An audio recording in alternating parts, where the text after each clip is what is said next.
सभी को भाई दूज की बहुत बहुत शुभकामनाएं, बहुत बहुत बधाई।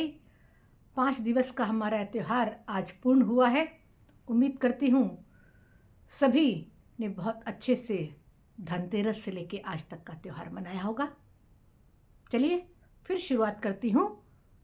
वाद्यों के ऊपर हमने बात की थी और आज मैं ताल वाद्य यानी जो थाप देकर, चोट देकर हाथ के द्वारा हम बजाते हैं, ताल थाप देकर उसको अलग प्रकार के वाद्य कहलाते हैं।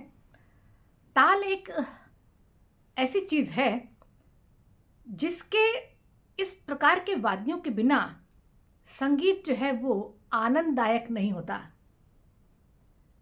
वैसे तो म्यूज़िक, संगीत में बहुत सारे जब वाद्य बजते हैं तो आपने ऑर्केस्ट्रा सुना होगा, जब हम गीत गाते हैं, जब गाना गाते हैं, जब फिल्मों का संगीत होता है, बहुत सारे वाद्यों का उपयोग होता है। परंतु ताल एक ऐसे वाद्यों से दिया जाता है कि उसके बिना संगीत अधूरा है। तो आज हम ऐसे ही वाद्य की बात करते हैं। पसंद आए वीडियो तो लाइक भी करिए, शेयर भी करिए और सब्सक्राइब भी करिए। सबसे पहले हम बात करते हैं अति प्राचीन, और जब हम अति प्राचीन की बात करते हैं तो बात आती है भगवान शिव की। शिव का डमरू, मैंने आपको पहले भी डमरू के विषय में बताया है। शिव का डमरू पहला वो वाद्य कहलाता है ताल का। आपने देखा होगा जब वो हिलाया जाता है तो ढप ढप की जो आवाज़ होती है वो एक रिदम होता है, एक लय होती है, वो बजता है। तो वहीं से एक नया वाद्य बना जिसको हम मृदंग कहते हैं।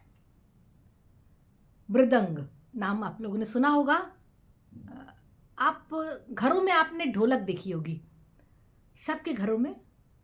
हम भारतीयों की अधिकांश, विशेषकर उत्तर भारत है, पंजाब है, हरियाणा है, राजस्थान है, यहाँ हर शुभ कार्य बिना ढोलक के पूरा नहीं होता। ढोलक बजी यानी शुभ कार्य हुआ। तो ढोलक का ही एक प्राचीन रूप है। ढोलक बाद में लोकवाद्यों में आई, लगभग उस प्रकार का, आकार थोड़ा सा बड़ा होता है, उसको मृदंग बोलते हैं।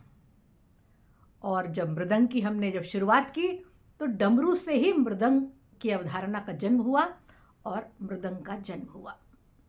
आप प्राचीन मूर्तियों में, मूर्तिकला यदि हम प्राचीन देखें, मंदिरों के, प्राचीन मंदिरों में देखें तो दोनों हाथ से एक ढोलक नुमा चीज़ बजाते हुए आपको मूर्तियां दिखेंगी।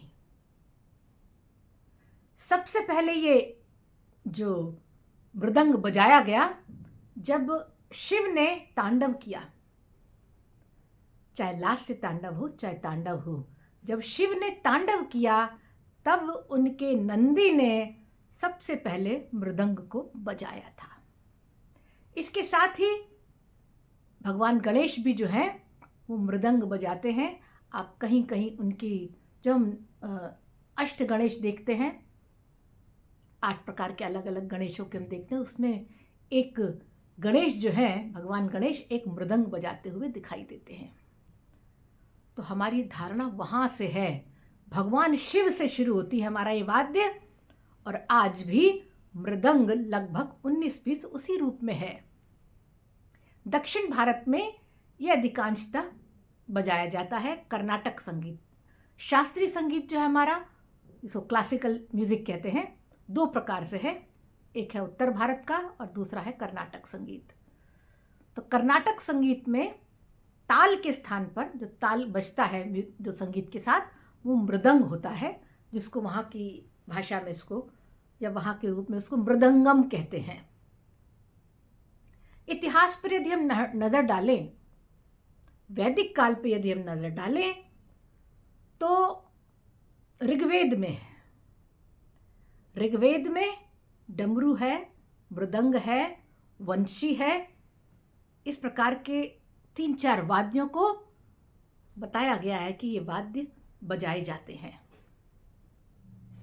जहाँ पर शिव और पार्वती रहते हैं उस स्थान पर सभी गंधर्व, सभी देवता, सभी उनके गण, सभी जो हैं वो उस आनंद को और बढ़ाते हैं और मृदंग, डमरू, बंसी, वीणा इत्यादि जो है वाद्यों को बजाकर उस वातावरण को और भी आनंददायक बनाते हैं। ऐसा ऋग्वेद में ऐसे प्रमाण हमको मिलते हैं। ऋग्वेद से धीरे धीरे हम जब इतिहास पर आते हैं तो 1800 से 2000 वर्ष पुराना हमको इतिहास ऐसा दिखाई देता है जहां लिखित रूप से प्राप्त है। हालांकि ऋग्वेद में उसे पुष्कर कहा गया है, पुष्कर वाद्य यंत्र, मृदंग के स्थान पर पुष्कर कहा गया है। और पुष्कर और मृदंग, मृ से मृदंग है, मृ से यानी मिट्टी, पहले जब मिट्टी से बनता था तो मृदंग को पुष्कर नाम दिया गया। और इस पुष्कर की आकृति ये ऋग्वेद में है, जवाकृति यानी जौ की तरह। जौ छोटी सी देखी आ गई आपने, बीच में मोटा और दोनों किराने में छोटा। जवाकृति यानी जौ की आकृति की, या गोपाच्छदी, ऐसे कुछ शब्द नाम है, मेरे को सही शायद अच्छे से पता नहीं। फिर इस प्रकार यानी गाय की जो पूंछ होती है उसका जो पुष्प, जो पूंछ का गुच्छा जैसा होता है ना, किनारे आके पतला हो जाता है, ऊपर मोटा होता है, गाय के पूंछ के जो है उसके आकार का, ऐसे कुछ आकार बताए गए हैं। तो पुष्कर नाम के उस वाद्य यंत्र के, तो पुष्कर जो है वो प्राचीन ऋग्वेद में मृदंग को ही कहा गया है। और उसके बाद हम आते हैं इतिहास पर। तो इतिहास में अमीर खुसरो के नाम बहुत सारे वाद्य हैं जिन्होंने इस प्रकार के वाद्यों की रचना की, उत्पत्ति की। और ये मृदंग जो है, लेकिन ये चला गया दक्षिण भारत में, उसका इतिहास कुछ उपलब्ध नहीं है या कुछ उसकी जानकारी कम है। पर दक्षिण भारत में शास्त्रीय संगीत में इसका बहुत ही ज़्यादा महत्व है। इसके जो दोनों तरफ के बजाने वाले चीज़ हैं वो बकरे की खाल की बनी होती हैं, उसके बाद उसमें कुछ मसाला लगाया जाता है और कटहल की लकड़ी का प्रयोग होता है।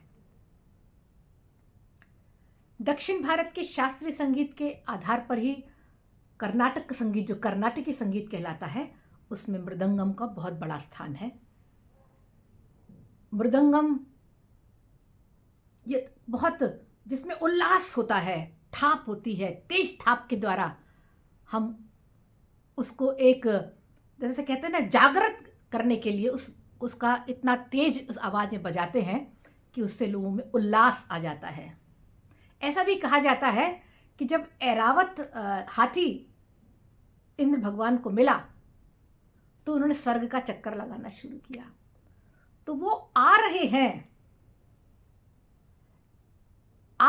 सबको पता चले, ऐसी जागृति करने के लिए एक ध्वनि का उत्पन्न की गई। वो ध्वनि मृदंगम की थी, मृदंग की थी। तो यही मृदंग एक थोड़े और रूप में पखावज के रूप में भी हमारे सामने आता है। और पखावज थोड़ा सा आकार में अंतर है।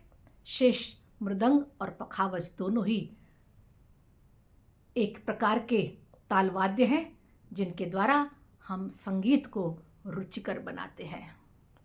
तो मृदंग की ये कथा, मृदंग का ये विवरण, पखावज का ये विवरण आपको कैसा लगा? कमेंट्स करके मुझे ज़रूर बताइएगा। फिर मिलती हूँ एक नए वाद्य के साथ, कुछ रोचक जानकारी लेकर आपके समक्ष फिर उपस्थित होती हूँ। तब तक के लिए नमस्कार, शुभ रात्रि।